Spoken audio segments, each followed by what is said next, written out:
চন্দ্রমোহন রথ হত্যাকাণ্ড। ফের রক্তাভ রাজ্য রাজনীতি।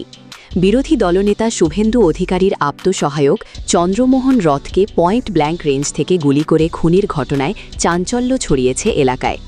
ঠিক কী ঘটেছিল সেই অভিশপ্ত রাতে? দেখে নেব হত্যাকাণ্ডের সেই মুহূর্তের ঘটনাক্রম।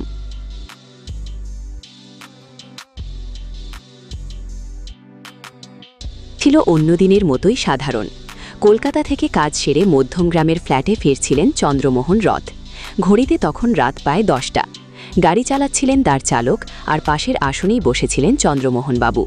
কিন্তু তারা জানতেন না মৃত্যুর ছায়া দীর্ঘক্ষণ ধরে তাদের অনুসরণ করছে। পুলিশের প্রাথমিক অনুমান, কলকাতা থেকেই তাদের গাড়িটিকে ফলো করা হচ্ছিল। গাড়িটি যখন দোহারিয়ার কাছাকাছি পৌঁছায়, তখনই একটি ছোট গাড়ি আচমকা পথ আটকায় তাদের। ঠিক সেই মুহূর্তে একটি মোটর বাইক পিছন থেকে এসে গাড়ির বাঁ পাশে দাঁড়ায়। কিছু বুঝে ওঠার আগেই গাড়ি এবং বাইক থেকে নেমে আসে দুই দুষ্কৃতী। গাড়ির কাঁচ বন্ধ অবস্থাতেই একেবারে পয়েন্ট ব্ল্যাঙ্ক রেঞ্জ থেকে শুরু হয় গুলিবৃষ্টি। চন্দ্রমোহন রথের মাথা ও বুকে পরপর 3টি গুলি লাগে। বাদ যাননি গাড়ির চালকও, তিনিও গুরুতর জখম হন। গুলিতে ঝাঁঝরা হয়ে রক্তক্ষরণ হতে শুরু করে চন্দ্রমোহন বাবুর। স্থানীয় বাসিন্দারা দ্রুত তাদের উদ্ধার করে স্থানীয় একটি নার্সিংহোমে নিয়ে যান। কিন্তু চিকিৎসকদের সমস্ত চেষ্টা ব্যর্থ করে সেখানেই চন্দ্রমোহন রথকে মৃত বলে ঘোষণা করা হয়।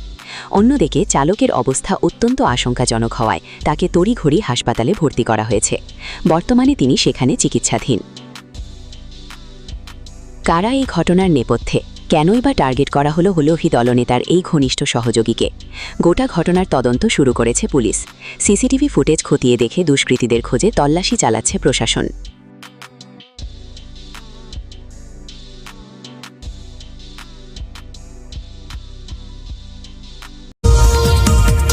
দেখতে থাকুন, সঙ্গে থাকুন বেঙ্গল নিউজ টিভি।